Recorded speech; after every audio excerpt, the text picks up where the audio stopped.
सत्यं परं धीमहि सृष्टिस्थित्यप्ययेहानितिर्षितमो बन्धमोक्षाश्च यस्मात् अस्य श्रीब्रह्मरुद्रप्रभृतिः सुरनरद्वीषशत्रात्मकस्य विष्णोव्यस्ताः समस्ताः सकलगुणनिधिः सर्वदोषव्यपेतः पूर्णानन्दो अव्ययो यो गुरुरपि परमः ಚಿಂತೆಯೇ ತಂ ಮಹಾಂತಂ. ಯಾವುದೀಗ ಎಷ್ಟು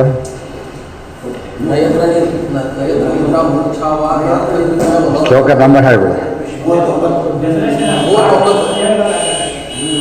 22ರಲ್ಲಿ ನಯತ್ರ ನಿದ್ರಾ ಮೂರ್ಛಾವ ನಾರ್ಥದೃಕ್ಚ ಮನೋರಥಃ ನಾನುವೃತ್ತಿ ನ ಪ್ರಳಯ ತದ್ಬ್ರಹ್ಮ ಪರಮಂ ವಿದುಃ.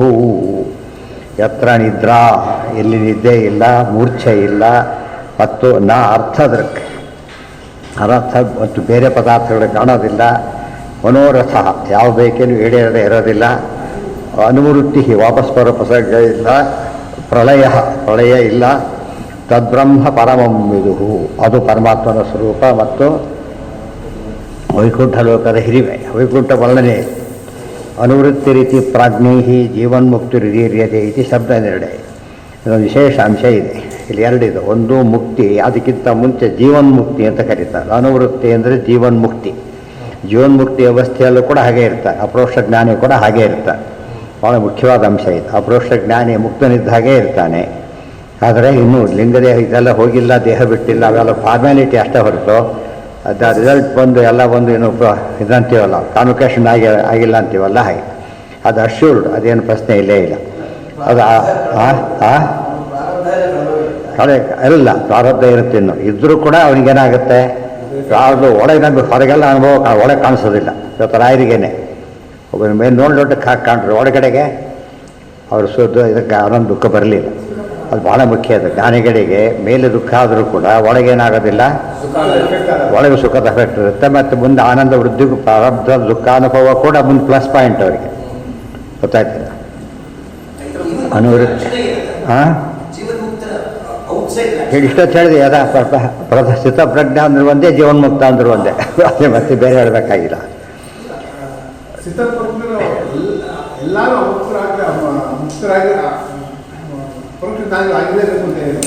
ಸ್ಥಿತಪ್ರಜ್ಞೆ ಅಂದ್ರೆ ಒಂದೇ, ಅಪರೋಕ್ಷ ಜ್ಞಾನಿ ಅಂದರೂ ಒಂದೇನೆ.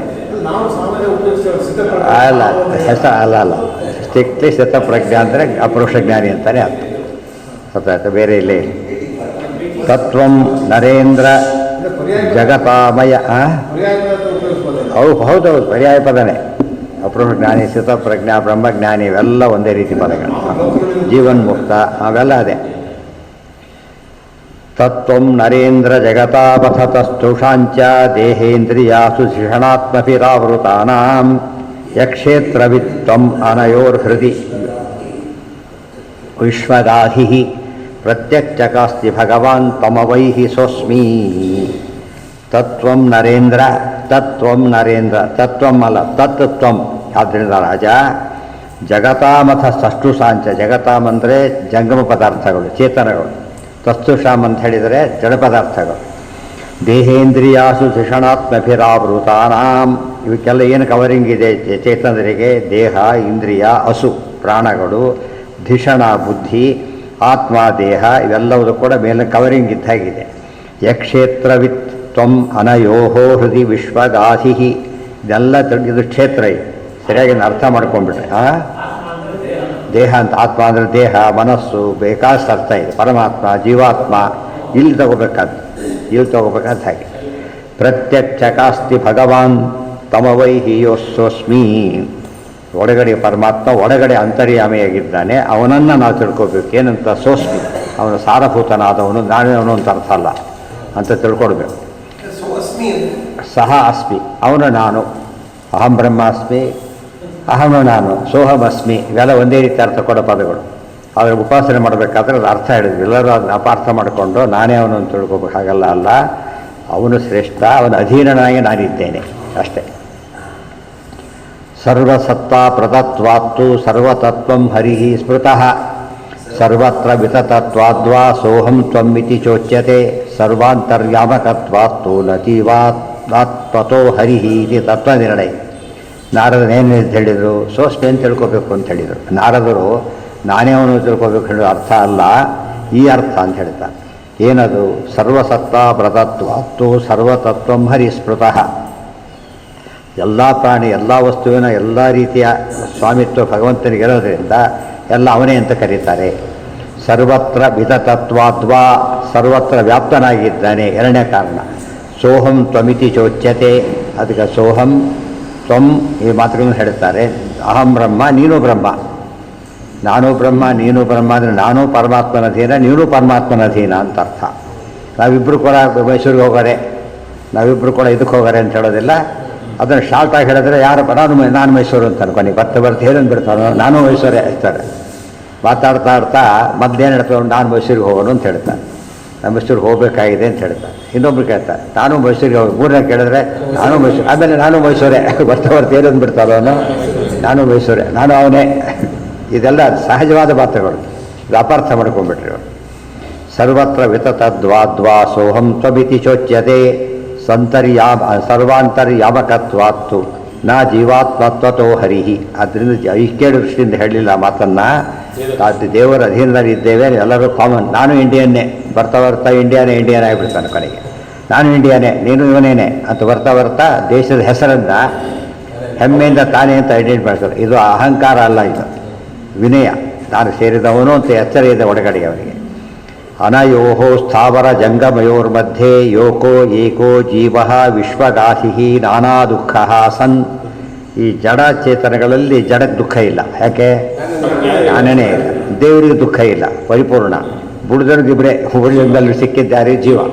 ಅದಕ್ಕೆ ಅದುಃಖ ಬಿತರ ಸರ್ವಂ ಜೀವಾಯೇವತು ದುಃಖಿನಃ ತೇಷಾಂ ದುಃಖ ಪ್ರಹಾಣಾಯ ಶ್ರುತಿರೇಷಾ ಪ್ರವರ್ತತೆ. ಶ್ರುತಿ ಹೊರಟಿರೋದು ದೇವರ ಸ್ತೋತ್ರ ಮಾಡೋದಕ್ಕೆ. ಜಡಕ್ಕೇನು ಅರ್ಥ ಆಗಲ್ಲ, ರೂಲ್ಡ್ ಔಟ್. ಜೀವರಿಗೆ ಮಾರ್ಗದರ್ಶನ ಮಾಡಲಿಕ್ಕೆ ದುಃಖ ಕಳ್ಕೊಳ್ಳೋ ದಾರಿಯೇ ಅಂತ ಹೇಳುತ್ತೆ. ಅದನ್ನೇ ತತ್ವನಿಷ್ಠಿಕಾರರು ಹೇಳಿದ್ದಾರೆ. ತಾಯಿಯಂತೆ ಅನುಗ್ರಹ ಮಾಡೋದಕ್ಕೋಸ್ಕರ ವೇದಗಳು ತಾಯಿ ಇದ್ದಾಗಿದೆ. ಶ್ರುತಿ ಎಂಬ ಸ್ತ್ರೀಲಿಂಗದ ಪದ, ಅದಕ್ಕೆ ಅಭಿಮಾನಿ ದೇವತೆ ಮಹಾಲಕ್ಷ್ಮಿ. ಆದ್ದರಿಂದ ತ್ವಂ ಅನಯೋಹೋ ಸ್ಥಾವರ ಜಂಗಮಯೋರ್ಮಧ್ಯೆ ಏಕೋ ಜೀವ ವಿಶ್ವಗಾಧಿ ನಾನಾ ದುಃಖ ಸನ್. ಬರೀ ದುಃಖ ಅಲ್ಲ, ವೆರೈಟಿ ದುಃಖಗಳು. ಹೃತಿ ತಮವೈಹಿ, ಯೋಚನೆ ಮಾಡಬೇಡ. ಈಗಿದ್ದಾಗ ಹೃತಿ ತಮ್ ಅವೈಹಿ, ಪರಮಾತ್ಮನ ತಿಳ್ಕೊ. ಅಹಂಚ ಜೀವೋಸ್ಮಿ ಜ್ಞಾನಾನ್ ಮಹಾನ್ ಭವತಿ ಯಹ ಕ್ಷತ್ರವಿತೆ. ಅಹಂಚ ಜೀವ ಅಸ್ಮಿ, ನಾನು ಜೀವ. ಜ್ಞಾನಾತ್ ಮಹಾನ್ ಭವಾಮಿ, ತಿಳ್ಕೊಂಡ್ಮೇಲೆ ಭಾಳ ದೊಡ್ಡವನಾಗ್ತೇನೆ. ಯಹ ಕ್ಷೇತ್ರವಿತ್, ಯಾರು ದೇವರಿದ್ದಾರಲ್ಲ ಅವ್ರ ಹತ್ರ ಹೋಗ್ತೇನೆ. ಸರ್ವಸ್ಯ ಪ್ರತ್ಯಕ್ಷಕಾಸ್ತಿ, ದೇವರೆಲ್ಲಿದ್ದಾನೆ ಎಲ್ಲ ಒಳಗೆ ಹೊಡಿತಾ ಇದ್ದಾನೆ. ಭಗವಾನ್ ಇತಿ ಚ, ಹೀಗೆ ತಿಳ್ಕೊಳ್ಬೇಕು. ವ್ಯವಧಾನೇನ ಅನ್ವಯೋಪಿ ಯೋಗ್ಯತಾಪೇಕ್ಷೆಯ ಭವೇತ್ತಿತಿ ಶಬ್ದ ನಿರ್ಣಯೇ.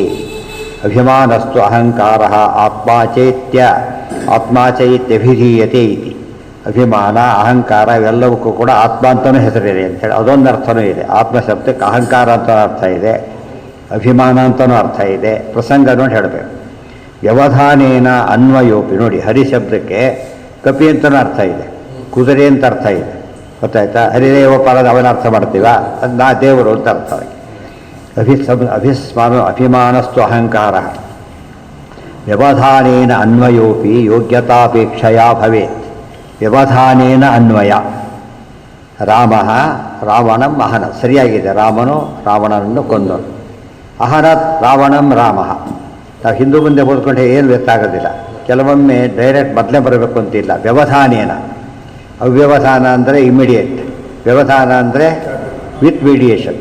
ಇಲ್ಲಿರೋ ಪದ ಅಲ್ಲಿಂದ ದೂರದಿಂದ ಅನ್ವಯ ಮಾಡ್ಕೊಂಡು, ದೂರಾನ್ವಯ ಮಾಡ್ಕೊಳ್ಬಾರ್ದು ಸಾಮಾನ್ಯ. ಕೆಲವೊಮ್ಮೆ ಮಾಡ್ಕೊಳ್ಬೋದು, ಯಾವಾಗ ಅರ್ಥ ಹೊಂದೋದಾದ್ರೆ. ಅರ್ಥ ಸರಿಯಾಗಿ ಹೊಂದ್ಕೊಂಡ್ರೆ ಹಾಗೆ ಮಾಡೋಕ್ಕೆ ಬರುತ್ತೆ. ಅದು ಹೊಸ ಎಕ್ಸೆಪ್ಷನ್ನು, ಜನರಲಿ ಮಾಡ್ಕೋಬಾರ್ದು ಹಾಗೆ. ಬಟ್ ಪ್ರಸಂಗ ಬಂದಾಗ ಏನು ಮಾಡ್ಕೋಬೇಕು, ಅನ್ವಯ ಮಾಡ್ಕೊಳ್ಬಹುದು ಅಂತ ತಿಳಿಸ್ತಾರೆ. ಅದರಿಂದ ಏನಾಯ್ತು, ಈಗ ಸೋಸ್ಬೀತ ನಾರದ ಹೇಳ್ತಾ ಇದ್ದಾರಲ್ಲ, ಅಲ್ಲಿ ಹೇಳ್ತಿರ್ಬೇಕಾದ್ರೆ ಎಲ್ಲ ಸೇರಿಸ್ಕೊಂಡು ಹೇಳಬೇಕು. ನಾನು ಅಂತ ನೀನು ತಿಳ್ಕೊಂಡು, ನಾನು ಅವನೇ ಅಂತ ನೀನು ತಿಳ್ಕೊಂತ ಇವರು ಹೇಳ್ತಾರೆ. ಮತ್ತೆ ನೋಡೋದಕ್ಕೆ ಇವರೇ ಹೇಳಿದಾಗ ಕಾಣಿಸ್ತದೆ. ನೀನು ಹೇಳೋದು ಅರ್ಥ ಮೂರು ಬಿಟ್ಟು ಅರ್ಥ ಏನಲ್ಲಿ ಮನೆಗೆ ದೇವರು ಅವರು ಅಷ್ಟೇ, ಅವ್ರು ಬೇರೆ ಯಾರೂ ಅಲ್ಲ.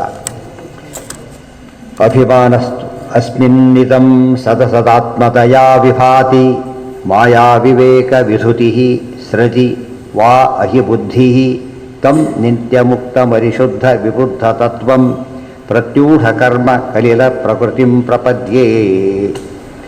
ಅಸ್ಮಿನ್ ಯಸ್ಮಿನ್ ಇದಂ ಸದಸದಾತ್ಮತಯಾ ವಿಭಾತಿ. ಸತ್ ಮತ್ತು ಅಸತ್, ಮೂರ್ತ ಅಮೂರ್ತ ಎಲ್ಲ ಪದಾರ್ಥಗಳು ಕೂಡ ಭಗವಂತನಲ್ಲೇ ಆಶ್ರಯವನ್ನು ಹೊಂದಿವೆ. ಮಾಯಾ ವಿವೇಕ ವಿಧುತಿ ಸೃಜಿ ವಾ ಅಹಿ ಬುದ್ಧಿ. ನಾವು ಮಾಯೆಗೊಳಕಾದ ನಾವೇ ತಿಳ್ಕೊಂಡ್ಬಿಡ್ತೇವೆ. ಸೃಜಿ ಅಹಿ ಬುದ್ಧಿ. ಸರಕ್ ಅಂದರೆ ಮಾಲೆ, ಹಾರ. ಅದನ್ನು ಅಹಿ ಅಂದರೆ ಹಾವು ಅಂತ ತಿಳ್ಕೊಂಡ್ರೆ ಹಾಗೋ ಹಾಗೆ. ಮಾಲೆ ಹಾಕಬೇಡವೋ ಹಾವಾಗ್ತಾರೆ ಅಂತ ತಿಳ್ಕೊಂಡ್ರೆ ಹಾಗೋ ತಪ್ಪು ತಿಳ್ಕೊಂಡ್ಬಿಟ್ಟಿದ್ದೇವೆ. ಅಥವಾ ಹಾವನ್ನು ಮಾಲೆ ಅಂತ ತಿಳ್ಕೊಂಡ್ರು ಅಷ್ಟೇ. ತಮ್ಮ ನಿತ್ಯ ಮುಕ್ತ ಪರಿಶುದ್ಧ ವಿಬುದ್ಧ ತತ್ವ. ಪರಮಾತ್ಮ ಮಾತ್ರ ಯಾರಾತ? ನಿತ್ಯ ಮುಕ್ತನೂ ಪರಿಶುದ್ಧನೂ ವಿಶುದ್ಧ ವಿಬುದ್ಧ ತತ್ವ. ವಿಬುದ್ಧ ತತ್ವ, ಸದಾಕಾಲ ಸರ್ವಜ್ಞ. ಪ್ರತ್ಯೂಢ ಕರ್ಮ ಕಲಿದ ಪ್ರಕೃತಿ. ಕರ್ಮ ಎಂಬ ದೋಷದ ಹೆಸರೇ ದೇವರಲ್ಲಿಲ್ಲ. ಅಂಥ ಪರಮಾತ್ಮನನ್ನು ಪ್ರಪದ್ಯೆ. ಪ್ರಪದ್ಯ ಶಬ್ದ ಪ್ರಪದ್ಯೇತ, ನಾನು ಹೊಂದ್ತೇನೆ ಅಲ್ಲ, ನೀನೂ ಹೊಂದಬೇಕು ಅಂತ ಅರ್ಥ. ಭಗವದ್ಗೀತೆ 15 ಹಾಗೆ ಬಂದಿರೋದು. ಪ್ರಪದ್ಯೆ ಅಂತ ಬಂದಿದೆ. ಕೃಷ್ಣ ಹೇಳ್ತಾರೆ ಪ್ರಪದ್ಯೆ ಅಂದರೆ ದೇವರು ಹೇಳ್ತಿರೋದು. ಅದನ್ನು ನಾನು ಶರಣವಂತೆ ಅಂತ ಅರ್ಥ ಮಾಡಬಾರ್ದು. ಅದಕ್ಕೆ ಏನು ಮಾಡೋದು? ಪ್ರಪದ್ಯೇತ ಅಂತ ಅರ್ಥ ಮಾಡೋದು. ನೀನು ಶರಣ ಹೊಂದತಕ್ಕದ್ದು ಅಂತ ಅರ್ಥ ಮಾಡಬೇಕು. ಅದು ಅರ್ಥ ಮಾಡತಕ್ಕಂಥ ರೀತಿ, ವ್ಯಾಖ್ಯಾನ ಪದ್ಧತಿ ಇರೋದೇ ಹಾಗೆ. ಅದು ಅಲ್ಲ, ಪೂರ್ಣವಾಗಿ ಶರಣ ಹೊಂದೋದು ಪ್ರಪತ್ತಿ. ಸಂಪೂರ್ಣವಾಗಿ ಶರಣ ಹೊಂದೋದು. ತ್ವಾಹಿಮಾಂ ಶಾಧಿಮಾಂ ತ್ವಾಂ ಪ್ರಪನ್ನಂ. ಗೊತ್ತಾಯ್ತಾ? ಇವತ್ತು ರಾಜ ಇದ್ದಾನೆ, ಸರ್ವಾತ್ಮ ಶರಣ ಹೊಂದಬೇಕಾದ ಕಾರಣ ಇಲ್ಲ. ಒಂದು ಸ್ಟೇಜವರೆಗೂ ಒಪ್ಪೋದು. ಮನೆ ಕೆಲಸಕ್ಕೆ ಬಂದರೆ ಇಂಟರ್ಫಿಯರ್ ಆಗಬಾರ್ದು ನೀವು ಅಂತ ಹೇಳಿದ್ರು. ಗೊತ್ತಾಯ್ತಾ? ಆ ಪದ ಟೆಕ್ನಿಕಲ್ ಮಾಡ್ಕೊಂಡಿದ್ದಾರೆ, ಅದನ್ನು ಒಪ್ಪೋದಿಲ್ಲ. ಆ ಅರ್ಥ ಒಪ್ಪೋದಿಲ್ಲ. ಹೇಳಿದ್ನಲ್ಲ, ಆ ಅರ್ಥ ಒಪ್ಪೋದಿಲ್ಲ. ಅವ್ರು ಹೇಳೋ ಅರ್ಥದಲ್ಲಿ ಪ್ರಪಂಚ ಒಪ್ಪೋದಿಲ್ಲ. ಸರ್ವಾತ್ಮನ ಶರಣಾಗತಿ ಅಂತ ಅರ್ಥ ಒಪ್ತೇವೆ ಹೊರತು ಅದಲ್ಲ. ಅದೇ ಎಲ್ಲ ಸರ್ವೋತ್ತಮತ್ತು ಯಾವಾಗಲೂ ಇರಲೇಬೇಕು.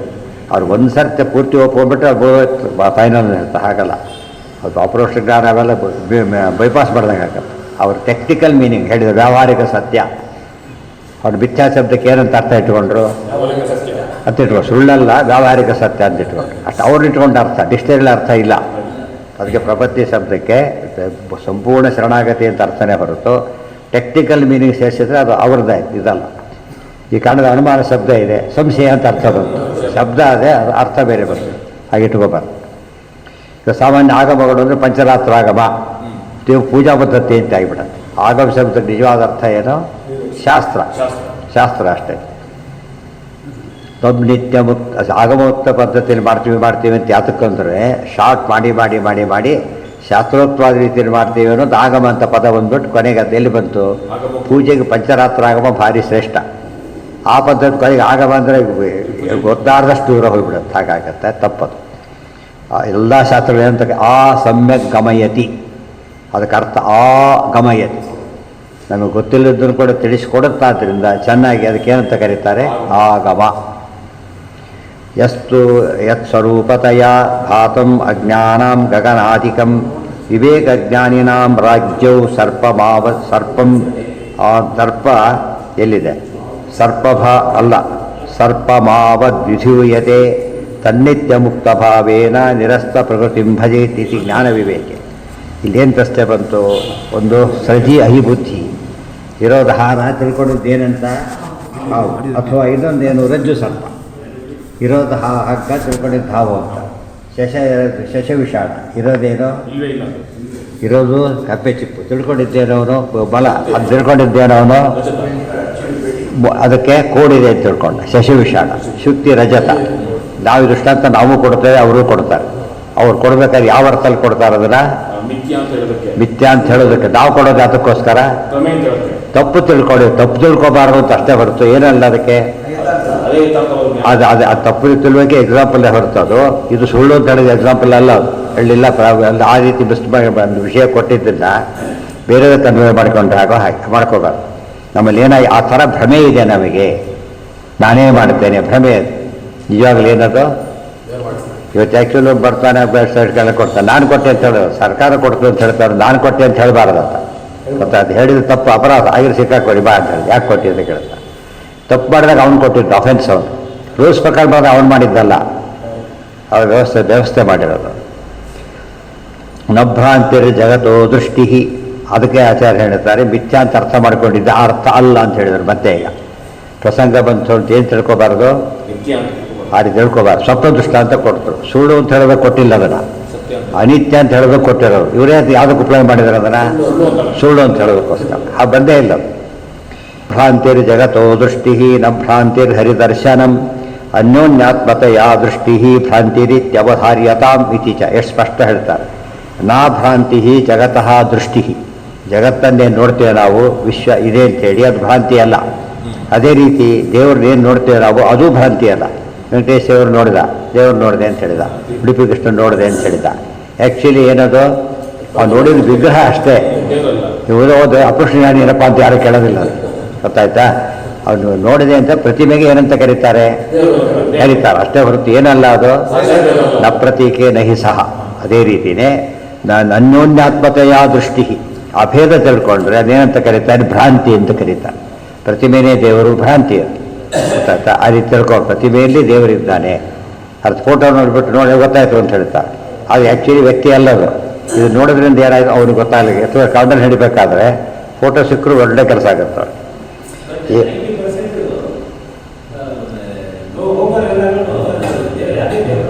ಅದು ಹೇಳಿ ಅಭ್ಯಾಸ ಆಗಿರೋದ್ರಿಂದ, ಅಭ್ಯಾಸ ಸನ್ನಿಧಾನ ಜಾಸ್ತಿ ಇದ್ದಾಗ ಏನಂತಾರೆ, ದೇವರು ಅಂತ ಕರೀತಾರೆ. ಬೆಂಕಿ ಸುಟ್ಟು ಅಗ್ನಿ ಸುಡ್ತು ಅಂತಾರೆ. ಆ್ಯಕ್ಚುಲಿ ಸುಟ್ಟಿದ್ದ ಅಗ್ನಿ ಅಲ್ಲ, ಡೈರೆಕ್ಟ್ ಅಗ್ನಿ ನಿಮಗೆ ಸಿಗೋದಿಲ್ಲ. ಹೇಗೆ ಸಿಗುತ್ತೆ ಅದು, ಒಂದು ಮೀಡಿಯಾದಲ್ಲಿ ಬರುತ್ತೆ. ಚೆನ್ನಾಗಿ ಕಾದಿರೋ ಇದು ಹಿಡ್ಕೊತಾನೆ, ಮುಟ್ಟಿಬಿಡ್ತಾನೆ, ಸುಡುತ್ತೆ. ಅಯ್ಯೋ ಬೆಂಕಿ ಸುಡ್ತು ಅಂತ, ಸುಟ್ಟಿರೋದು ಅದರಿಂದ ಸುಟ್ಟಿರೋದು. ಬರೀ ಅದು ಸುಡೋದಕ್ಕೆ ಬರೋದಿಲ್ಲ. ಅದಕ್ಕೆ ಬರೀ ತಣ್ಣಗಿರೋ ಒಂದು ಕೋಲಿದೆ, ಸುಡುತ್ತಾ ನಿಮಗೆ ಕಬ್ಬಿಣದ ಕೋಲು, ಸುಡೋದಿಲ್ಲ. ಜ್ಞಾನಂ ಸ್ವರೂಪಂ ವಿಷ್ಣೋಸ್ತು ಪ್ರಕೃತಿರ್ನ ಹರೇಸ್ತನು. ಆದ್ದರಿಂದ ಇಲ್ಲಿ ಭ್ರಾಂತಿ ಶಬ್ದಕ್ಕೆ ಈ ಅರ್ಥ ಮಾಡಬೇಕೇ ಹೊರತು, ಎಲ್ಲಿ ಭ್ರಾಂತಿ ಕೊಟ್ಟರೂ ಕೂಡ ಅನಿತ್ಯತ್ವ ಇದೆ ಹೊರತು ಅಲ್ಲಿ ಏನಿಲ್ಲ, ಮಿಥ್ಯಾತ್ವ ಇಲ್ಲ. ಅದು ಭ್ರಾಂತಿಯ ಸತ್ ಮಿಥ್ಯಾ, ಭ್ರಾಂತಿಯಲ್ಲಿ ಕಾಣೋ ವಸ್ತು ಮಿಥ್ಯಾನೇ. ಆದರೆ ಒಂದು ಅಧಿಷ್ಠಾನ ಇದೆ, 100% ಸುಳ್ಳಲ್ಲ. ಒಂದು ಅಧಿಷ್ಠಾನವಾಗಿ ಸತ್ಯ, ಅಲ್ಲಿ ಏನಿದೆ ರಜತ ಶುಕ್ತಿ ಇದ್ದೇ ಇದೆ. ಇವು ತಿಳ್ಕೊಂಡಿದ್ದ ರಜತ ಅಷ್ಟೇ ಹೊರತು ಏನೂ ಇಲ್ಲ. ಇಲ್ಲೆಲ್ಲ ಶುಕ್ತಿ ರಜತ ಅಂತ ಕಾಣಿಸೋದಿಲ್ಲ, ಒಂದಿರಬೇಕಾದ್ರೆ. ಇವ್ರು ಏನು ಮಾಡ್ತಾರೆ, ತಪ್ಪು ಅಂತ ಅದನ್ನು ಎಕ್ಸಾಂಪಲ್ ಕೊಟ್ಬಿಟ್ಟು ಮಿಥ್ಯಾತ್ವಗ್ರಸ್ತ. ಮಿಥ್ಯಾತ್ವ ಯಾವುದಕ್ಕೆ ಮಿಥ್ಯಾ ಇದೆ ಅಲ್ಲಿಗ, ರಜತ ಮಿಥ್ಯ. ಶುಕ್ತಿಯಾಗಿ ಸತ್ಯ, ಶುಕ್ತಿ ಸತ್ಯ, ರಜತ ಅಷ್ಟೇ ಮಿಥ್ಯ ಆಗಿರೋದು. ಇವ್ರು ಏನು ಮಾಡಿ ಚಪ್ಪಾಳೆ ಹಾಕ್ಬಿಟ್ರು ಅಷ್ಟು ಹೇಳಿದ್ದಕ್ಕೆ. ಅಲ್ಲ, ಶುಕ್ತಿ ಇದೆಯಲ್ಲ ಕೇಳಬೇಕಲ್ಲ, ಅದನ್ನು ಆಚಾರ್ಯ ಕೇಳಿದ್ರು. ಅದು ಸಿಟ್ಟು ಬರುತ್ತೆ, ಆಚಾರ್ಯ ಸಿಟ್ಟು ಬರುತ್ತೆ. ಯಾವಾಗ ಸ್ಟ್ರಿಕ್ಟ್ ಇದ್ದಲ್ಲೂ ಸಿಟ್ಟು ಬರುತ್ತೆ, ಗೊತ್ತಾಯ್ತಾ? ಹೊಂದ್ಕೊಂಡ್ಬಿಟ್ರೆ ಗುಡ್ ಆಫೀಸರ್, ಇವ್ರು ತಲೆ ಹಾಕ್ಬಿಟ್ಟು ದುಡ್ಡು ಕೊಟ್ಟಾಗ ಗುಡ್ ಆಫೀಸರ್. ಭಾರಿ ಸ್ಟ್ರಿಕ್ಟ್ರಿ, ಅವ್ರು ಅಯೋಗ್ಯ, ಅದು ಬೇರೆ ಅಯೋಗ್ಯ. ಅವನು ಹೋಗ್ಬಿಟ್ಟು ಇವನ್ ತಲೆ ಭಾರಿ ಅಯೋಗ್ಯ, ಅವನು ಅಯೋಗ್ಯ. ದುರ್ವಾಸನೆ ಕೆಟ್ಟ ಸಂಬಂಧ, ಅದಕ್ಕೆ ಪಾಪ ಸ್ಟ್ರಿಕ್ಟ್ ಅವರು, ಕೆಟ್ಟವರಲ್ಲ ಅಷ್ಟೇ. ಅವ್ರು ಕೇಳ್ತಾರೆ ರೂಲ್ಸ್ ಪ್ರಕಾರ ಕರೆಕ್ಟ್ ಆಗಬೇಕು, ಅದು ನಿಯಮ. ಅಂದರೆ ಕೆಲವು ಪದಗಳನ್ನು ಆಭಾಸ ಮಾಡ್ತಾರೆ. ಇವರು ಎಕ್ಸಾಂಪಲ್ನೇ ಪ್ರೂಫ್ ಮಾಡಿಬಿಡ್ತಾರೆ. ತಪ್ಪೋದು, ಎಕ್ಸಾಂಪಲ್ ಪ್ರೂಫ್ ಅಲ್ಲ.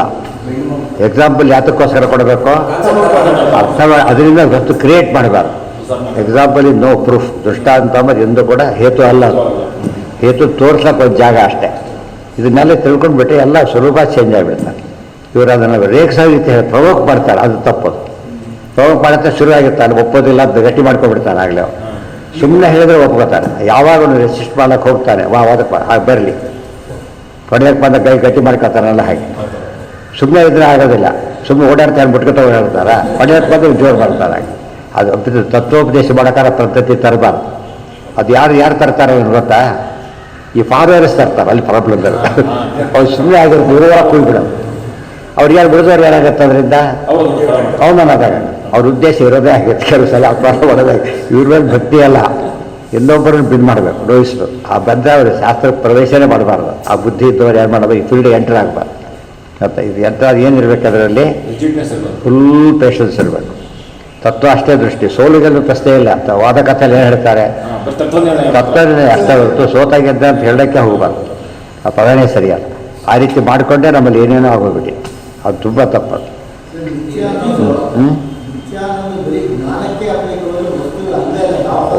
ವಸ್ತು ಇದ್ದೇ ಇದೆ. ವಸ್ತು ಜಲಪದಾರ್ಥ. ನಮಗಾಗಿದೆ, ಇಬ್ಬರಿದ್ದಾರೆ. ಈಗ ಇವ್ರು ನಾವು ಕಣ್ಣು ಸರಿಯಾಗಿದೆ, ಶುಕ್ತಿ ಅಂತಾನೆ ನೋಡ್ತಾನೆ. ಇವನು ನೋಡಿ, ಅವನ ಶಕ್ತಿ ಅಂದರೆ ಇರೋ ಶಕ್ತಿನೇ ಅದು.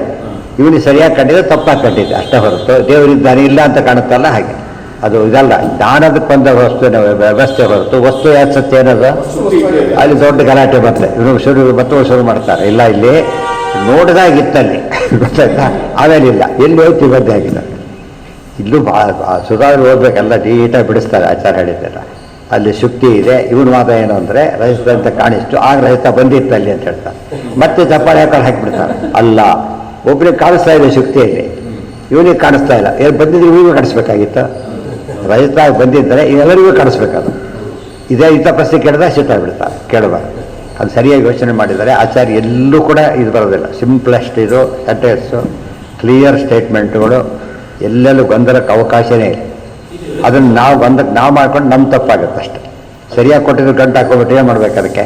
ಪಾಪ ಇನ್ನೊಬ್ಬರು ಬಿಚ್ಚು ಕೊಟ್ಟಿರ್ತಾರೆ, ಏನೋ ಮಾಡೋಕ್ಕೋಬಾರ್ದು ಗಂಟು ಹಾಕೋಬಿಡ್ತಾರೆ. ಅವ್ನಿಗೆ ಬರೋದಿಲ್ಲ ಅಂತ ಗೊತ್ತಿದ್ದೇ ಮಾಡಿಕೊಟ್ಟಿರೋದು. ಅದು ಬಿಚ್ಚಲಕ್ಕೆ ಹೋಗೋದು ತಪ್ಪು ಮಾಡಿದ್ರೆ ಯಾರೇನು ಮಾಡ್ತಾರೆ ಅದಕ್ಕೆ? ಹಾಗೆ ಮಾಡಬಾರ್ದು. ಶುಕ್ತಿ ಇರೋದು ಸತ್ಯ, ಶುಕ್ತಿ ಸತ್ಯ ಅದು ಹೇಳ್ತಿರೋದು. ಅದೇ ಅಂತ ತಗೋಬಾರ್ದು ನೀವೀಗ ಇಷ್ಟೇ. ಮತ್ತೆ ಸತ್ಯ ಪ್ರೂಫ್ ಏನು ಹಾಕಿದ್ರೆ ಎಕ್ಸಾಂಪಲ್ ಆಯಿತು. ಪ್ರೂಫ್ ಯಾವ್ದಪ್ಪ ನನಗೆ ಇಲ್ಲೇ ಇಲ್ಲ. ಹಾಂ ಹೌದು, ಎಲ್ಲಿದೆ ಸರ್ಪ? ಈ ಉದಾಹರಣೆಗೆ ಇವನ್ ಪಾಲಿ ಅವನು ಸರ್ಪ ಇತ್ತು ಅಂತ ಹೇಳಬೇಕಷ್ಟೇ. ಆಮೇಲೆ ಇವ್ರು ನೋಡೋಕ್ಕೆ ಇರಲಿಲ್ಲ, ಅದಕ್ಕೆ ಸತ್ತೋದ. ಅದು ಬೇರೆ ಅಲ್ಲ, ಭ್ರಾಂತಿಯಿಂದ ಸತ್ತ ಹೊರತು ಅದನ್ನು ಸತ್ತಿಲ್ಲ. ಇನ್ನೊಬ್ರು ಇದ್ದಾನೆ, ಅವನು ಹಗ್ಗನೇ, ಅವನು ಎಸಿತಾನೆ ಹಗ್ಗ ಅಂತ ತಿಳ್ಕೊಂಡೆ ಎಸಿತ, ಅವ್ನಿಗೆ ಹಾವು ಕಾಣಿಸುತ್ತೆ. ಇವತ್ತು ಎಷ್ಟವ್ರಿಗೆ ಹಾಗಾಗಿದ್ರೆ ಇವರೇ ಓಡೋಗ್ತಿದ್ದ, ಫಸ್ಟ್ ಅವನೇ ಎಸಿತಿದ್ದ. ಅಂದರೆ ಇದನ್ನೆಲ್ಲ ಸೀರಿಯಸ್ ಆಗಿ ಯೋಚನೆ ಮಾಡಬೇಕು. ಅದು ಯೋಚನೆ ಮಾಡ್ದೇನೆ ಒಂದು ಪಂಥಕ್ಕೆ ಅಟ್ಯಾಚ್ ಆದ ತಕ್ಷಣ ಏನು ಮಾಡಿಬಿಡ್ತಾರೆ ಅಂದರೆ ಅಡ್ಜಸ್ಟ್ ಮಾಡಿ ಟ್ರೈ ಮಾಡ್ತಾರೆ. ಆ ರೀತಿ ಭಾವನೆ ಬರಬಾರ್ದು. ಎಲ್ಲರೂ ಸರಿಯಾಗಿ ತಿಳ್ಕೊಂಡ ಪಂಥ ಆಗಬೇಕು ಹೊರತು ಸೇರಿದ್ದಕ್ಕೆ ಪಂಥ ಅಂತ ಕರಿಬಾರ್ದು. ಅರ್ಥ ಆಯ್ತಾ? ಎಲ್ಲರೂ ಒಂದಾದ್ಮೇಲೆ ತಿಳ್ಕೋಬೇಕು. ಆ ರೀತಿ ಭಾವನೆ ಇಲ್ಲದೇನೆ ಆ ಒಂದು ಐಡೆಂಟಿಫೈ ಮಾಡ್ಕೊಳ್ಳೋದು, ಅದಕ್ಕಾಗಿ ಹೊಡೆದಾಡೋದು. ಪಕ್ಷಗಳಿಗೆ ಎಷ್ಟು ಹೊಡೆದಾಡ್ತಾರಲ್ಲ, ನಮ್ಮ ಪಕ್ಷ ನೀವು ಹೊಡೆದಾಡ್ಬೇಕಾದ್ರೆ ಆ್ಯಕ್ಚುಲಿ ಒಳ್ಳೆ ಟೆಂಪರರಿ. ಸತ್ಯವಾದ ಮತಕ್ಕೂ ಕೂಡ ಪೂರ್ತಿಯಾಗಿ ಕನ್ವಿನ್ಸ್ ಆಗಿ ಒಪ್ಪಕ್ಕೆ ಹೊರತು ಒಪ್ಪಲಿಲ್ಲ ಬೇಡ, ನಾವೇನು ಕೋಪ ಮಾಡ್ಕೊಳ್ಳೋಕೆ ಕಾರಣ ಇಲ್ಲ. ಅವನಿಗೆ ಇಡಿಸಿಲ್ಲ, ಅಷ್ಟು ಜೀವತ್ರವಿದ್ಯೆ ಇದ್ದೇ ಇದೆಯಲ್ಲ, ಅವ್ರು ಎಲ್ಲ ಬೇಡ ಅಷ್ಟೇ. ಅವ್ರು ಹೇಳಿ ತೊಗೋಬೇಡಪ್ಪ ಅಂತ ತೊಗೋತೀನಿ ಅಂತಾರೆ, ತೊಗೊಂಡು ನಿನ್ನ ಇಷ್ಟ. ನಾವೇನು ಸಿಟ್ಟು ಮಾಡಿಕೊಂಡ್ರೆ ಉಪಯೋಗ ಇಲ್ಲ ಅದರಿಂದ. ಯಾತಕ್ಕೆ? ಅವ್ನು ನಾವಲ್ಲ, ನಾವು ಅವರವನ. ಅರ್ಥ ಆಯ್ತಾ? ಅದೆಲ್ಲ ತಿಳ್ಕೊಂಡ್ರೆ ಕೋಪ ಬರೋದಿಲ್ಲ. ಅರ್ಥ ಆಯ್ತಾ? ಕೋಪ ಬರೋದು ಯಾವಾಗ ಅಂದರೆ ಅವನು ಒಪ್ಪಿಸ್ಬೇಕು, ಅವ್ನು ನಾವ್ಯಾಕೆ ಒಪ್ಪಿಸ್ಬೇಕು? ವಿಷಯ ಹೇಳಬೇಕಷ್ಟೇ. ಒಪ್ಪೋದು ಅವನ ಹಣೆ ಬರ. ಪೇಪರ್ ಪ್ರಶ್ನೆ ಬರಬೇಕು, ಕೊಟ್ಟು ಕೆಲಸ ಮುಗೀತಷ್ಟೇ. ಅವ್ನು ಬರೀಬೇಕು, ನಾನು ತರಿಸ್ಬೇಕು ತಿಳ್ಕೊಂಡ್ರೆ ಬೋಸ ಅದು ಬಂದ್ಕೋಬಾರ್ದು. ಅದಕ್ಕೆ ಅಂಥವ್ರು ಹಾಕೋದೇ ಇಲ್ಲ ಅಲ್ಲಿ. ನಮ್ಮ ಕೆಲಸ ಇರೋದು ಅಷ್ಟೇ. ಆಗ ಸ್ವಲ್ಪ ನಿರ್ಲಿಪ್ತವಾಗಿರ್ಬೇಕು. ಉಪದೇಶಕ್ಕೆ ಬಂದಾಗ ಕಮಿಟ್ಮೆಂಟ್ ಅದು. ಉಪದೇಶಕ್ಕೆ ಬಂದಾಗ ಆಗ ಕಂಡವ್ರಿಗೆ ಮಾಡೋಂಗಿಲ್ಲ. ಏನು ಮಾಡಬೇಕು? ಅವನ್ನ ಟೆಸ್ಟ್ ಮಾಡಬೇಕು. ಟೆಸ್ಟ್ ಮಾಡಿ 100% ಗ್ಯಾರಂಟಿ ತಿಳ್ಕೋಬೇಕು. ಟೆಸ್ಟ್ ಮಾಡಿದ ತೊಗೊಳೋದ್ರಿಂದ ಫಸ್ಟ್ ಕೈ ಕೊಡೋದೇ ಅವ್ರು ಆಗಿರ್ತಾರೆ. ಅದು ಎಷ್ಟೋ ನಡೀತಿರೋದೇ ಹಾಗಾಗಬಾರ್ದು. ಅವ್ರು ಪ್ರತಿ ಯೋಚನೆ ಮಾಡ್ತಾರೆ, ಅತಿ ಕಷ್ಟದ ಕೊಡ್ತಾರೆ, ಅವ್ನು ಬಿಟ್ಟು ಹೋಗ್ಬೇಕು, ಆ ರೀತಿ ಮಾಡ್ತಾರೆ, ಬಿಡೋದಿಲ್ಲ. ಅದು ಹುಡುಗರೇ ಆಗಿಲ್ಲ, ಮೇಸ್ಟರ್ ಹ್ಯಾಂಗಿಂಗ್ ಮಾಡಿದಾಗ ಗೊತ್ತಾಯ್ತಾ? ಫ್ರೆಂಡ್ಸ್ ಮಾಡೋದಲ್ಲ ಅದು. ಅಷ್ಟು ಕಾಟ ಕೊಡ್ತಾರೆ, ಗೊತ್ತಾಗ ಉಪಯೋಗ ಕಥೆ ಎಲ್ಲ ಗೊತ್ತಲ್ಲ. ಅವ್ನು ಹೋದಾಗ ಇವ್ರ್ಯಾಕೆ ಗ್ರಾಚಾರ ಅಂತ ಹೋಗ್ಬಿಟ್ಟು ಬಿಡಲಿಲ್ಲ ಅಂತ ಎಲ್ಲ ಹಾಗೆ ಮಾಡ್ತಾರೆ. ಬರೀ ಅಪ್ರೋಷ್ಟ ಜ್ಞಾನಿ ಒಂದು ಓವರ್ ಎ ಮಿನಿಟ್, ಅದು ದೊಡ್ಡದು. ಅಷ್ಟೆಲ್ಲ ತ್ಯಾಗ ಮಾಡಿದ್ರು ಫಲ. ಕೋರ್ಸ್ ಕಷ್ಟ ಅಂತ ಬಿಟ್ಟು ಹೋಗೋದಾದರೆ ದೊಡ್ಡ ಕೋರ್ಸ್ ಮ್ಯಾಥಮೆಟಿಕ್ಸ್ ಯಾರು ಓದ್ತಾನೇ ಇದ್ದಿಲ್ಲ. ಗೊತ್ತಾಯ್ತಿಲ್ಲ, ಭಾರಿ ತಲೆ ಕೆಲಸುತ್ತೆ ಅಂತೆ. ಅದು ಅನ್ಯಾಯ ಮಾಡೋದು ಎಷ್ಟೇ ಮಾಡೋದಿಲ್ಲ ಅದನ್ನು ಪಾಪ. ಮಾಯೇತಿ ಜ್ಞಾನನಾಮ ಸ್ಯಾತ್ ಮಾಯೇತಿ ಪ್ರಕೃತಿಸ್ತಥ ಜ್ಞಾನಂ ಸ್ವರೂಪಂ ವಿಷ್ಣೋಸ್ತು ಪ್ರಕೃತಿರ್ನ ಹರೇಸ್ತನು ಏವಂ ವಿವೇಕಿನೋ ವಿಶ್ವಂ ಬ್ರಹ್ಮರೂಪೇಣ ನೇಷ್ಯತೆ ಇತಿ ವಾರಾಹೆ. ಮಾಯಾ ಶಬ್ದಕ್ಕೆ ಅನೇಕ ಅರ್ಥ ಇದೆ. ಜ್ಞಾನ ಅಂತ ಒಂದು ಅರ್ಥ ಇದೆ ಮಾಯಾ ಶಬ್ದಕ್ಕೆ. ಸ್ಯಾತ್ ಮಾಯಾ ಇತಿ ಪ್ರಕೃತಿಸ್ತಥ, ಪ್ರಕೃತಿ ಅಂತ ಅರ್ಥ ಇದೆ. ಜ್ಞಾನಂ ಸ್ವರೂಪಂ ವಿಷ್ಣೋಸ್ತು ಪ್ರಕೃತಿರ್ನ ಹರೇಸ್ತನು. ಪ್ರಕೃತಿ ಪರಮಾತ್ಮನ ಅಧೀನದಲ್ಲಿದೆ ಅಂತ ಕರೀತಾರೆ ಹೊರತು ಪರಮಾತ್ಮನೇ ಬೇರೆ, ಪ್ರಕೃತಿನೇ ಬೇರೆ. ಏವಂ ವಿವೇಕಿನೋ ವಿಶ್ವಂ ಬ್ರಹ್ಮರೂಪೇಣ ನೇಷ್ಯತೆ. ಇದು ತಿಳ್ಕೊಂಡವನಿಗೆ ಅಭೇದ ಜ್ಞಾನ ಬರೋದಿಲ್ಲ, ಭೇದ ಜ್ಞಾನನೇ ಇರುತ್ತೆ ಅವನಿಗೆ. ಜ್ಞಾನ ಪ್ರಕೃತ್ಯಾಖ್ಯ ಮಾಯಾದ್ವಯ ವಿವೇಕ ಜ್ಞಾನಾತ್ಮ ಸದಸತೋ ವಿಷ್ಣಾತ್ಮತೆಯ ಪ್ರತೀತಿ ಸೃಜಿ ಅಹಿಬುದ್ಧಿರಿವ ವಿಧೂಯತೆ ಇತ್ಯರ್ಥಃ. ಜ್ಞಾನ ಪ್ರಕೃತ್ಯಾಖ್ಯ ಮಾಯಾದ್ವಯ ವಿವೇಕ ಜ್ಞಾನಾತ್. ಒಂದು ಜ್ಞಾನ, ಇನ್ನೊಂದು ಪ್ರಕೃತಿ, ಎರಡು ಅರ್ಥ ಇದೆ ಮಾಯಕ್ಕೆ.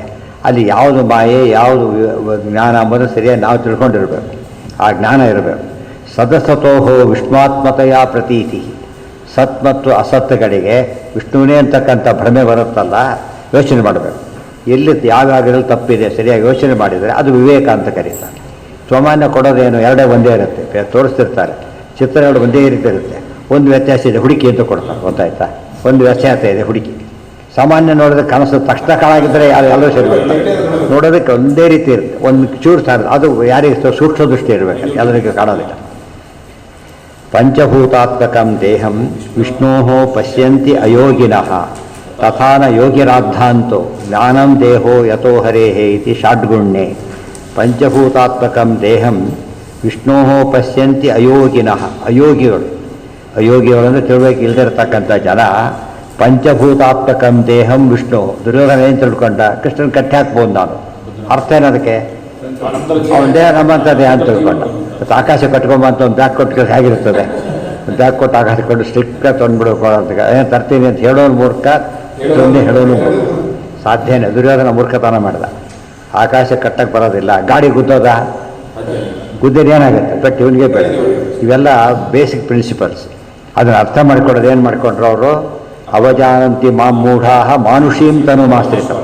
ಇದೇ ಮಾತು ಅದಕ್ಕೆ. ಪಂಚಭೂತಾತ್ಮಕಂ ದೇಹಂ ವಿಷ್ಣೋ ಪಶ್ಯಂತಿ ಅಯೋಗಿನಃ.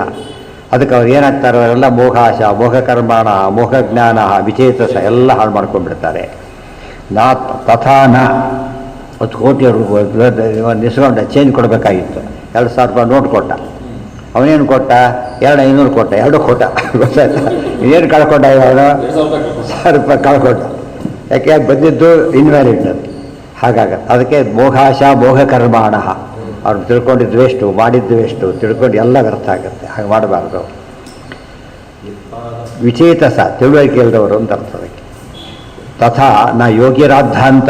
ಅಯೋಗಿಗಳು ಹಾಗೆ ತಿಳ್ಕೊಂಡಿರ್ತಾರೆ. ಯೋಗಿರಾದ್ಧಾಂತ ಅಂದರೆ ಸಿದ್ಧಾಂತ, ಸಾಮಾನ್ಯ ಪದ್ಧತಿ. ರಾದ್ಧಾಂತ ಮಾಡ್ಕೊಂಡ್ಬಿಟ್ರು ಅಂತ ಹೇಳ್ತಾರೆ. ಅದು ಆ್ಯಕ್ಚುಲಿ ಒಳ್ಳೆ ಪದ, ಕೆಟ್ಟ ಪದ ಆಗಿಬಿಟ್ಟಿದೆ. ರಾದ್ಧಾಂತ ಮಾಡ್ಕೊಂಡು ಏನರ್ಥ? ದೊಡ್ಡ ಎಡವಟ್ಟಾರ ಮಾಡ್ಕೊಂಡು ಇದಾಗ್ಬಿಟ್ಟು. ಯಾಕೆ? ಒಳ್ಳೆ ಸಿದ್ಧಾಂತ. ಇವರು ವಿದ್ಯಾಮಾನ್ಯ ತೀರ್ಥರು ರಾದ್ಧಾಂತ ಸಂವರ್ತಕ ಸುಮ್ಮನೆ ಕೇಳಿ ಏನು ರಾದ್ಧಾಂತ ಮಾಡ್ಕೊತಪ್ಪ ಗಲಾಟೆ ಒಳಗೆ ಅಂತ ಅನ್ಕೊತಾರೆ. ಇವರು ಒಳ್ಳೆ ಪದ, ಒಳ್ಳೆ ರೀತಿಯಲ್ಲಿ ನನಗೆ ಅರ್ಥ ಆಗಲಿ ಅಂತ ಎಷ್ಟು ಪದನೇ ಅದು. ಅಂಥ ಪದ ನಾವೇನು ಮಾಡಬೇಕಾಗಿ ಅರ್ಥ ಮಾಡ್ಕೊಂಡು ಸರಿಯಾಗಿ ಒಮ್ಮೆ ಉಪಯೋಗಿಸೋದು ಕಲಿಬೇಕು. ನಮ್ಮ ಲೆವೆಲ್ಗೆ ಅದು ಹೇಳ್ಕೊಂಡ್ಬಿಡ್ಬಾರ್ದು. ಆ ಲೆವೆಲಿಗೆ ನಾವು ಅರ್ಥ ಮಾಡ್ಕೋಬೇಕು. ಇತಿ ಷಾಡ್ಗುಣ್ಯೆ ತಥಾನ ಯೋಗಿರಾದ್ಧಾಂತೋ ಜ್ಞಾನಂ ದೇಹೋ ಯಥೋ ಹರೇಃ ಇತಿ ಷಾಡ್ಗು. ತೆಂಗಿನಕಾಯಿ ಇಳಿಸ್ಬೇಕು. ಅದನ್ನ ನಾವು ಅದನ್ನು ಕಟ್ ಮಾಡಿಬಿಟ್ರೆ ಬಿದ್ದು ಬಿಡುತ್ತೆ ಕರೆಕ್ಟೇ. ಅದಕ್ಕೆ ಹೋಯ್ತು, ತೆಂಗಿನ ಮರನೇ ಹೋಯ್ತು. ಹತ್ತಿ ತೆಗೆದಾಗ ಏನಾಗುತ್ತೆ? ಅದು ಕಾಯಿ ಬಿಡ್ತಾನೆ. ಮರ ಬೀಳಿಸೋದು ಹತ್ತೋದಲ್ಲ. ತೆಂಗಿನಕಾಯಿ ತೆಗೆದ್ರೆ ಮರ ಹಾಗೆ ಇರಬೇಕು. ತಮ್ಮ ಲೆವೆಲ್ಗೆ ಎಲ್ಲ ಅರ್ಥ ಮಾಡ್ಕೊತ ಹೋಗ್ತಾರಲ್ಲ ಇವರು. ಇವು ಹೇಳಿದ್ದಾರೆ 50,000 ಹನುಮಂತ ಹೋಗ್ಲಿಕ್ಕೆ ಸಾಧ್ಯನಾ? ಇಲ್ಲ. ನಮ್ಮವರೇ ಬರೆದವರಿದ್ದಾರೆ 5 ಕಿಲೋಮೀಟ್ರ್ ಅಷ್ಟೇ. 5 ಕಿಲೋಮೀಟ್ರ್ ಯಾಕೆ ಹೋಗ್ತೀರಿ? ನಮ್ಗೆ ಅದು ಆಗಲ್ಲ. ಒಂದು 2 ಹೆಜ್ಜೆ ಅಂತ ಹೇಳಿ ಅಷ್ಟೇ. ಈಗೆಲ್ಲ ಯಾರೋ ಬೆಳೆಯೋದೇ ಇಲ್ಲ. 1ನೇ ಕ್ಲಾಸಲ್ಲಿ ಎಲ್ಲ ತಂದೆ ಅಥವಾ 1ನೇ ಕ್ಲಾಸಲ್ಲೇ ಇರ್ತಾರೆ ಬರೀ. ಆ ಥರ ನಾಲೆಜ್ ಏನಾಗಬೇಕು? ಯಾವಾಗಲೂ ವಿಕಾಸ ಆಗಬೇಕು. ಭಯತ್ಪಾದ ಪಂಕಜ ಜಲಾಶಯ ವಿಲಾಸ ಭಕ್ತ್ಯ ಕರ್ಮಾಶಯ ಗ್ರಥಿತದ್ವಯಮಂತಿ ತಂತಹ ತತ್ವಂ ನ ತದ್ವಿಮತಯೋಪಿ ವಿರುದ್ಧ ಮಾರ್ಗ ಸ್ರೋತೋ ಗುಣಾಃ ತಮರಣಂ ಭಜ ವಾಸುದೇವಂ. ಇಲ್ಲಿ ನೋಡಿ, ಮೊದಲೇನಂದ್ರು ಪ್ರಪದ್ಯ ಅಂದರು, ಈಗ ಭಜ ಅಂತ ನೀನು ಆರಾಧನೆ ಮಾಡು ಅಂತ ಹೇಳ್ತಾರೆ. ಯತ್ಪಾದ ಪಂಕಜ ಪಲಾಶ ವಿಲಾಸ ಭಕ್ತ್ಯ.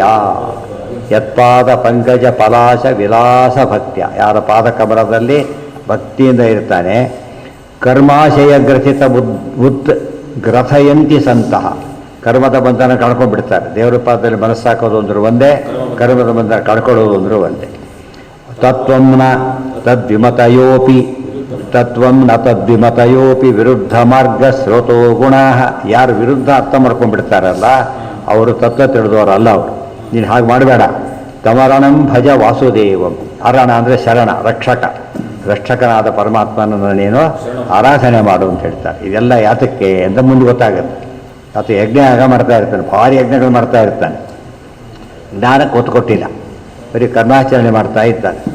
ಆಗ ನಾರದರು ಬರ್ತಾರೆ, ಒಂದು ಹೇಳ್ತಾರೆ, ನೀವು ಅರ್ಧನೇ ಒಳ್ಳೆ ಕೆಲಸನೇ, ಆದರೆ ನೀವು ಮುಖ್ಯ ಜ್ಞಾನನೇ ಇಲ್ವಲ್ಲ, ಜ್ಞಾನ ಇಲ್ಲದೆ ಮಾಡಿ ಏನು ಉಪಯೋಗ ಅಂಥೇಳಿ ಇದೆಲ್ಲ ಹೇಳ್ತಾ ಬರ್ತಾರೆ. ದೃಷ್ಟಾಂತ ಕೊಡ್ತಾರೆ, ತತ್ವ ಹಾಗಿದೆ, ಅದು ತತ್ವ ತಿಳ್ಕೊಂಡು ಮಾಡು. ಸುಮ್ಮನೆ ಮಾಡಿದರೆ ಡಾಕ್ಟರ್ ಅಂತ ತಿಳ್ಕೊಂಡೆ ಸರಿ ತೊಳೆದು ಚುಸ್ತಾರೆ, ಔಷಧಿನೇ ಇಲ್ಲ ನನಗೆ.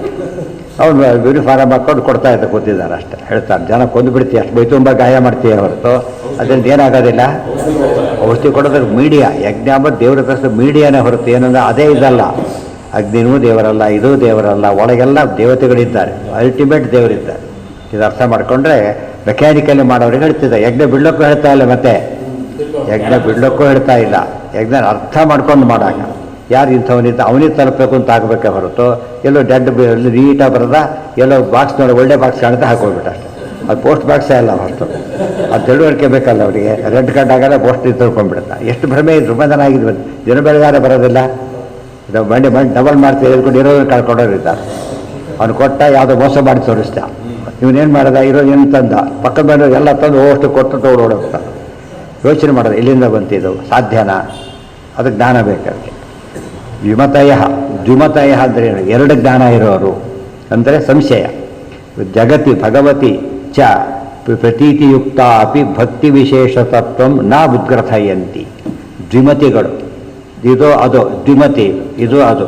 ಬರ್ತೀಯ ಹೇಳಿ, ಒಂದು ಹೇಳು ಬರ್ತೀಯೋ ಇಲ್ಲ, ಬರ್ತೀನಿ ಬರ್ಬೋದು, ಹಾಗಾದಾಗ ದ್ವಿಮತಿ ಇರಬಾರ್ದು. ಏನಿರಬೇಕು? ದ್ವಿಮತಿ ಅಂದರೆ ಸಂಶಯ, ಏಕಮತಿ ಅಂದರೆ ನಿಶ್ಚಯ. ದ್ವಿಮತಯ ಜಗತಿ ಭಗವತಿ ಚ ಪ್ರತೀತಿಯುಕ್ತ ಅಪಿ ಭಕ್ತಿ ವಿಶೇಷ ತತ್ವ, ಭಕ್ತಿ ವಿಶೇಷತ್ವ ಅಲ್ಲ ತತ್ವನೇ ನಾ ಉದ್ಗ್ರಥಯಂತಿ. ಅವ್ರಿಗೆ ಭಕ್ತಿ ಅರ್ಥ ಆಗೋದಿಲ್ಲ ಅವರಿಗೆ. ಅದನ್ನ ಏನ ಪ್ರತಿ ಸಂಸಾರಂ ಗುಣಾಸ್ತೇಷಾಂ ವಿರುದ್ಧ ಏವ ಪ್ರತೀಯಂತೆ ಯತಃ. ಎಷ್ಟು ಹುಟ್ಟಿದ್ರು ಕೂಡ ಗುಣ ತಪ್ಪಾಗಿ ತಿಳ್ಕೊಳ್ಳೋದ್ರಿಂದ ಉದ್ಧಾರ ಚಾನ್ಸೇ ಇಲ್ಲ. ಅಂದರೆ ಅನೇಕ ಜನ್ಮ ಆದರೂ ಸಾಧ್ಯ ಇಲ್ಲ. ನಮಗದು ಅರ್ಥ ಆಗೋದು ಕಷ್ಟ. ಅನೇಕ ಸತಿ ಕೂತರೂ ಪಾಸ್ ಆಗೋದಿಲ್ಲ. ಅವಾಗ ಅರ್ಥ ಆಗುತ್ತಾ? 20 ವರ್ಷದಿಂದ ಕೂತಿದ್ದ, ಓಡಿದ್ದು ಅದು ಕೊಡೋದಕ್ಕೋಸ್ಕರ ನಮ್ಮ ಯಾರೋ ಒಬ್ಬ ಇದ್ದ ಹಾಸ್ಟೆಲಿದ್ದಾಗ ಅವನು ನಮ್ಮ ಅಣ್ಣನಿಗೆ ನಮ್ಮ ಕ್ಲಾಸ್ಮೇಟ್, ನಮ್ಮ ತಮ್ಮನಿಗೂ ಕ್ಲಾಸ್ಮೇಟ್ ಆದರೆ ಹಾಸ್ಟೆಲ್ ತಮ್ಮನಿಗೂ ಕೂಡ ಸೀನಿಯರ್ ಮತ್ತು ಜೂನಿಯರ್ ಎಲ್ಲ 10,000 ಕೋರ್ಸ್ ಮುಗಿಸಿಲ್ಲ. ಅವ್ರು ಮುಗಿಸಿದ್ರು ಗೊತ್ತಾಗಲಿಲ್ಲ, ಕಡೆಗೆ ಕನ್ಫರ್ಮ್ ಮಾಡಲೇ ಇಲ್ಲ. ಏನಾಗ್ತದೆ ಅದಕ್ಕೆ? ಓದ್ದು ಹೋದ್ರೆ ಎಷ್ಟು ಸತಿ ಕೂತರು ಅಷ್ಟೇ. ಇದು ಈ ಕಾರಣ ಕೊಡಬಾರ್ದು, ಇಷ್ಟೊಂದು ಸತಿ ಕೊಡ್ತಿದ್ದೇನೆ ಪಾಸ್ ಮಾಡಿ, ಇದು ಕಾರಣ ಅಲ್ಲ. ಅದು ಇನ್ನೂ ಫೇಲ್ ಆಗಲಿಕ್ಕೆ ಇರೋದು ಕಾರಣ. ಹಾಗಿದ್ರೆ ಮೊದಲೇ ಫೇಲ್ ಈಗ ತಿಳ್ಕೊಂಡ್ಬಿಡ್ತಾರೆ. ಹಾಗೆ ಹೇಳಬಾರ್ದು.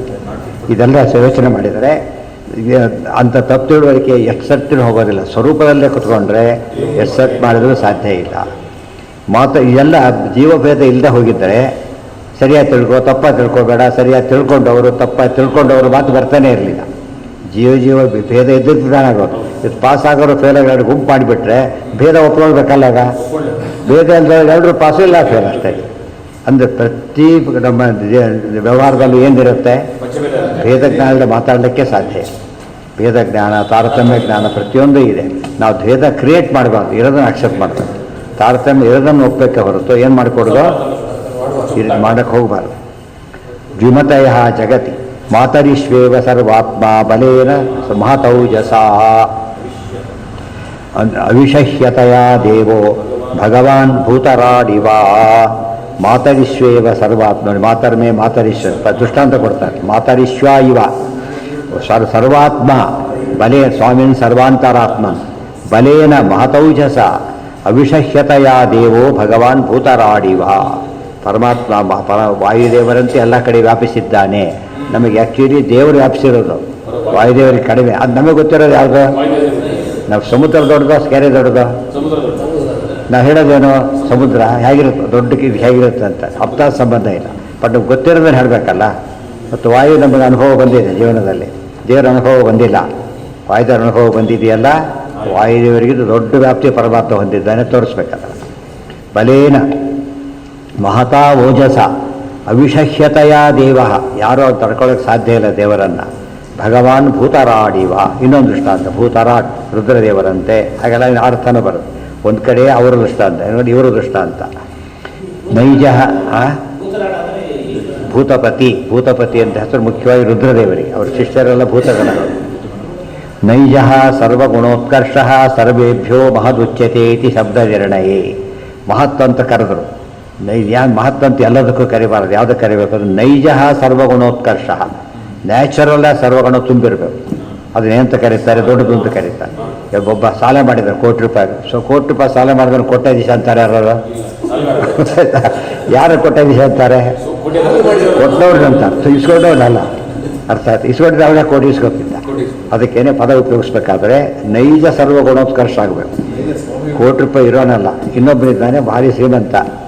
ಅವನಿಗೆ ದೊಡ್ಡ ಬಾಕ್ಸ್ ಇದೆ, ತುಂಬ ನೋಟುಗಳಿದೆ, ದುಡ್ಡಿದೆ, ಆಳ ಕೈಲಿ ಹೊಡ್ಸ್ಕೊಂಡು ಹೋಗ್ತಾನೆ. ಅವನ ಹತ್ರ ಇದೆ ಈಗೆಲ್ಲ ಕೂಡ. ಬಟ್ ಶ್ರೀಮಂತ ಯಾರು? ಅವನು ಓನರು. ಇವನು ಶ್ರೀಮಂತ ಅಂತ ಕಾಲ್ದಾಗ ಜೈಲಿಗೆ ಹೋಗ್ತಾನೆ ಅನ್ಕೊಳ್ಳಾಗಿಲ್ಲ. ಅಪರಾಧ ಅದು, ನಂದು ಅಂತ ಹೇಳಬಾರ್ದು ಅವನೀಗ. ನಂದಲ್ಲ ಅವ್ರದ್ದು ಅಂತ ಹೇಳಬೇಕು. ಅದೇ ರೀತಿ ಯಾವ್ದು ಬಂದರೂ ಕೂಡ ಏನದು ನಮ್ದಲ್ಲ, ದೇವರದ್ದು ಅಷ್ಟೇ ಹೊರತು ನಮ್ಮದಲ್ಲ. ನಮ್ಮದಂತ ಕಡತಾನೆ ಇದ್ದಾಗಲೆಕ್ಕ, ಕಡತಾನೇ. ಅದಕ್ಕೆ ಚೋರ ಅಂತ ಕರೆದರು, ಗೊತ್ತಾಯ್ತಾ? ನಮ್ಮದಲ್ಲದನ್ನು ನಮ್ಮದು ಅಂತ ಕಳ್ಕೊಂಡ್ರೆ ಕಡತಾನ. ಬ್ರಹ್ಮಸ್ಥೇನ ನಿರಾನಂದಾಹ ಅಪಕ್ವ ಮನಸ್ಸೋ ಅಶಿವಾಹ, ದೇವರನ್ನೇ ಕದ್ದವರು ಅಂತ ಕರೀತಾರೆ. ಅದು ಬೇರೆ, ಅವ್ರದ್ದು ಯಜಮಾನರು ಕೊಟ್ಟಿದ್ದಾರೆ. ಇವ್ರದ್ದೇನು ಲಾಭ ಗೊತ್ತಾ? ಆ ಕೂಲಿ ಅಷ್ಟೇ ಒಂದು, ಇದಲ್ಲ ಅಲ್ಲ, ಕೂಲಿ ಅಷ್ಟೇ, ಒಂದು ಬೇರೆ ಏನೂ ಅಲ್ಲ. ಅದು 50-100 ರೂಪಾಯಿ ಸ್ಪೆಷಲ್ ಆಗಿ 1000 ಬೇಕಾದ್ರೆ ಕೊಡಲಿ, ಆದರೆ ಓನರ್ಶಿಪ್ ಏನಿಲ್ಲ. ಅದಕ್ಕೆ ಪ್ರಸಾದ ಏನು ಕೊಡ್ತಾರೆ ಅದು ದೇವ್ರ ನಮ್ಮದೇ ಹೊರತು ಅದು ನಮ್ಮದಲ್ಲ, ಗೊತ್ತಾಯ್ತಾ? ಇದನ್ನು ತಿಳ್ಕೊಂಡು ಅದು ಫಿಲಾಸಫಿ. ಕಂದರ್ಪೈವ ಸೌಂದರ್ಯೇ ನೈಜ ಸರ್ವಗುಣೋತ್ಕರ್ಷ ಸರ್ವೇಭ್ಯೋ ಮಹದುಚ್ಯತೆ ಇತಿ ಶಬ್ದದಲ್ಲಿ ಈ ಹೊಸ ಅರ್ಥ ಬಂತೀಗ. ಮಹಾನ್ ಮಹಾನ್ ಅಂದ್ರೆ ಏನೀಗ? ನೈಜವಾದ ಗುಣಗಳಿಂದ ತುಂಬಿದ್ದಾನೆ, ಹೊಸ ಅರ್ಥ ಬಂತಾಗ ತಿಳಿತಾ? ನೋಡೋದಕ್ಕೆ ದೊಡ್ಡದು ಅಂತಾಯಿತು ಈಗ ಕಾಲ. ಈಗಿದ್ರೆ ಮಾತ್ರ ದೊಡ್ಡದು ಅಂತ ಕರಿಬೇಕು. ಏನಾಗಲ್ಲ, ನ್ಯಾಚುರಲ್ ಇರೋದೇ ಭಾರಿ ದೊಡ್ಡವು, ಇರೋದೇ ಭಾರಿ ದೊಡ್ಡವು. ಇತಿ ಶಬ್ದ ನಿರ್ಣಯ. ಕಂದರ್ಪೈವ ಸೌಂದರ್ಯೇ ಮನಸ್ವಿ ಮೃಗರಾಡಿವ ವಾತ್ಸಲ್ಯೇ ಮನುವಂತॄಣಾಂ ಪ್ರಭುತ್ವೇ ಭಗವಾನಜಃ ಬೃಹಸ್ಪತಿರ್ಬ್ರಹ್ಮವಾದೇ ಆತ್ಮತತ್ವೇ ಸ್ವಯಂ ಹರಿಃ ಅನಾದ್ಯಂತಂ ಪರಂ ಬ್ರಹ್ಮ ನ ದೇವಾ ವಿಷಯೋ ವಿದುಃ ಏಕಸ್ತದ್ವೇದ ಭಗವಾನ್ ಪ್ರಭುರ್ನಾರಾಯಣಸ್ವರಾಟ್ ಇತಿ ಮೋಕ್ಷಧರ್ಮೇಶು. ಕಂದರ್ಪೈವ ಸೌಂದರ್ಯ, ದೇವರು ಹೇಗಿದ್ದಾರೆ? ಮನ್ಮಥ ಇದ್ದಾಗಿದ್ದಾರೆ, ಬಂದಿದೆ ಸಾಕ್ಷಾತ್ ಮನ್ಮಥ. ದೇವ್ ಮನಸ್ವಿ ಮೃಗರಾಡಿವ, ಮೃಗರಾಡಂತ ಮನಸ್ವಿ. ಸಿಂಹ ಓಡಾಡಬೇಕಾದ್ರೆ ಆ ಕಡೆ ಈ ಕಡೆ ನೋಡ್ಕೊಂಡು ಹೋಗಲ್ಲ. ಯಾಕೆ ಗೊತ್ತಾ? ತಾನೇ ಅಲ್ಟಿಮೇಟ್, ಗೊತ್ತಾಯ್ತಾ? ಇವ್ರು ಕಳ್ಳ ಹೋಗ್ಬೇಕಾದ್ರೆ ನೋಡ್ಕೊಂಡು ಹೋಗ್ತಾರೆ, ಓಡಾಡ್ ಹೋಗ್ಬೇಕಾದ್ರೆ ನೋಡ್ಕೊಂಡು ಹೋಗಲ್ಲ. ಯಾಕಂದ್ರೆ ಗೊತ್ತು ನಂದಿದು, ಇವನಿಗೆ ಭಯ ಇದೆ, ನಂದಲ್ಲ ಅಂತೇಳಿ. ಅದಕ್ಕೆ ಮೃಗಾಲ ಸಿಂಹ ದೃಷ್ಟಾಂತ ಯಾತಕ್ಕೆ ಕೊಡ್ತಾರೆ ಅಂದರೆ, ಎಲ್ಲ ಯಾವ ಮೃಗ ಬಂದರೂ ಅದು ಹೆದರಬೇಕು, ಸಿಂಹ ಹೆದರೋದಿಲ್ಲ. ಅದಕ್ಕೆ ಇದು ವಿಶೇಷ. ಅದಕ್ಕೆ ಮನಸ್ವಿ ಮೃಗರಾಡಿವ ವಾತ್ಸಲ್ಯೇ ಮನುವನ್ರೂಣ, ಮನು ಇದ್ದ ಹಾಗೆ ವಾತ್ಸಲ್ಯದಲ್ಲಿ. ಯಾಕೆ ಅದು ಚಕ್ರವರ್ತಿ. ನಮಗೆಲ್ಲ ಎಲ್ಲದರ ಮೀರಿ ದೇವರಿರೋದು ಆ್ಯಕ್ಚುಲಿ ನಮಗೆ ಅರ್ಥ ಆಗಬೇಕಲ್ಲ, ಗೊತ್ತಿದ್ದನ್ನು ಹೇಳ್ತಾ ಹೋಗ್ತಾರೆ ಅಷ್ಟೇ. ಮೃಗರಾಟ ಅಂದರೆ ಸಿಂಹದಂತೆ, ನರಸಿಂಹ ಹೇಗಿದ್ದಾನೆ? ಸಿಂಹದಂತೆ ಇದ್ದಾನೆ. ನರಸಿಂಹ ಭಾರಿ ದೊಡ್ಡವನು, ಸಿಂಹ ನಮಗೆ ಕೇಳಿರೋದು ಕೊನೆ ಪಕ್ಷ. ಸಾಕ್ಷಾತ್ ನೋಡೋದು ಜೂಗಿಗೆ ಹೋಗಿದ್ರೆ, ಸರ್ಕಸ್ ನೋಡಿದ್ರು. ಸರ್ಕಸ್ ಇಲ್ಲ ಹೆಚ್ಚಾಗಿ ಈಗ, ಅಷ್ಟೇ ಚಿತ್ರದಲ್ಲಿ ನೋಡೋದು ಅಷ್ಟೇ. ಅರೇ ಅಲ್ಲ ವಾಚೇನ ಬರೀ ಭಗವಾನಜ. ಇದರಿಂದ ಏನು ಮಾಡಬೇಕು ಅಂದರೆ, ಯಾರು ಒಳ್ಳೆಯವರು ಇರ್ತಾರೆ ಪಾಪ, ವಿಷಯ ಗೊತ್ತಿಲ್ಲ ತಪ್ಪು ಮಾಡ್ತಿರ್ತಾರೆ, ಅವ್ರ ವಿಷಯ ನಿಮಗೆ ಗೊತ್ತು ಒಳ್ಳೆಯವರು ಅಂತೇಳಿ ಅವರು ಗೈಡ್ ಮಾಡಬೇಕು. ಏನೋ ಯಾರು ಮಾಡೋದು ಅವ್ರಿಗೆಲ್ಲ ಹೇಳ್ತಾ ಕೊಡಬಾರ್ದು. ಹೇಳ್ತಾ ಕೂತ್ಕೊಂಡ್ರೆ ಅವರು ನಮಗೆ ನೀವೇ ಯಾರು ಅಂತ ಹೇಳ್ತಾರೆ. ಕೇಳ್ಕೊಂಡು ಬಂದಾಗ ಹೇಳಿದರೆ ಮಹತ್ವ ಇರುತ್ತೆ. ಕೇಳ್ಕೊಳ್ಳೋದು ಬರೆದಾಗ ಏನಿರುತ್ತೆ? ಮಧ್ಯೆ ನೀವ್ಯಾಕೆ ತಲೆ ಹಾಕಿ ನಿಂತು ಕೇಳ್ತಾನೆ. ವಾತ್ಸಲ್ಯೇ ಮನುವನ್ರೂಣಾಂ ಪ್ರಭುತ್ವೇ ಭಗವಾನಜ, ಬ್ರಹ್ಮದೇವರಿದ್ದಾರಲ್ಲ ಹಾಗೆ ಪ್ರಭುವಾಗಿದ್ದಾರೆ. ಬೃಹಸ್ಪತಿ ಬ್ರಹ್ಮವಾದ ಹೇಳೋದಕ್ಕೆ ಹೊರಟಾಗ, ಬ್ರಹ್ಮ ಅಂದರೆ ವೇದ, ಅದು ವೇದದಲ್ಲಿ ಪರಿಣತರು ಅಂತ ಬೃಹಸ್ಪತಿ ಆಚಾರ್ಯ ಹೆಸರು. ಆತ್ಮತತ್ವೇ ಸ್ವಯಂ ಹರಿ, ಆತ್ಮತತ್ವವನ್ನು ತಾನೇ ಶ್ರೀಹರಿ. ಅದಕ್ಕೆ ಹೇಳ್ತಾರೆ, ದೇವರನ್ನು ಯಾರೂ ಸರಿಯಾಗಿ ತಿಳಿಯೋದಿಲ್ಲ. ನೂರಾರು ದೃಷ್ಟಾಂತ ಯಾತಕ್ಕೆ ಕೊಡಬೇಕು ಅಂದರೆ, ಎಲ್ಲ ಗುಣ ಇರೋ ಒಂದು ಸಿಗದೇ ಇಲ್ಲ ನಮಗೀಗ. ಒಂದೊಂದು ನೋಡೋಕೆ ಒಂದು ಎಕ್ಸಾಂಪಲ್ ಕೊಡ್ತಾ ಹೋಗ್ಬೇಕಷ್ಟೇ, ಗೊತ್ತಾಯ್ತಾ? ಅದು ಎಲ್ಲ ಇರೋ ದೇವರೊಬ್ಬನೇ, ಅದು ಯಾರಿಗೂ ಗೊತ್ತಿಲ್ಲ. ಆದ್ದರಿಂದಾಗಿಯೇ ಒಂದೊಂದೇ ಭಾಗ ತೊಗೊಂಡು ಹೀಗೆ ದೇವರಿದ್ದಾರೆ ಅಂತ ಹೇಳಿದ್ರು. ಅನಾದ್ಯಂತಂ ಪರಂ ಬ್ರಹ್ಮ ನದೇವ ಋಷಯೋ ವಿದುಃ. ದೇವರ ಅನಾದಿ ಮತ್ತು ಅನಂತ, ಅವನು ಯಾವ ದೇವತೆಗೂ ತಿಳಿದಿಲ್ಲ, ಯಾವ ಋಷಿಗಳೂ ತಿಳಿದಿಲ್ಲ. ಏಕಸ್ತದ್ವೇದ ಭಗ, ಒಬ್ಬನು ತಿಳ್ಕೊಂಡಿದ್ದಾನೆ. ಯಾರಪ್ಪ ಅಂದರೆ ಅವನೇ, ಇನ್ಯಾರು ಇಲ್ಲ ಉತ್ತರ ಅವನೇ ತಿಳ್ಕೊಂಡಿರೋನು. ಇದು ಅವಾಗ ಒಗಟಾಗಿ ಉತ್ತರ ಕೊಟ್ಟಾಗಲೇ. ಪ್ರಭುರ್ ನಾರಾಯಣ ಸ್ವರಾಟ್, ಅವನು ಸ್ವರಾಟ್, ಅವನೊಬ್ಬನೇ ತಿಳ್ಕೊಂಡಿರು. ಇತಿ ಮೋಕ್ಷ ಧರ್ಮೇಶು ಭಕ್ತ್ಯ. ಅಲ್ಲಿಗಿರಲಿ, ನಾಳೆ ದಿವಸ ಮುಂದಿನ ಭಾಗ. ನಾಳೆ ಕೂಡ ಇವತ್ತಿದ್ದ ಹಾಗೆ ಬೇಗ. ಹಾಂ,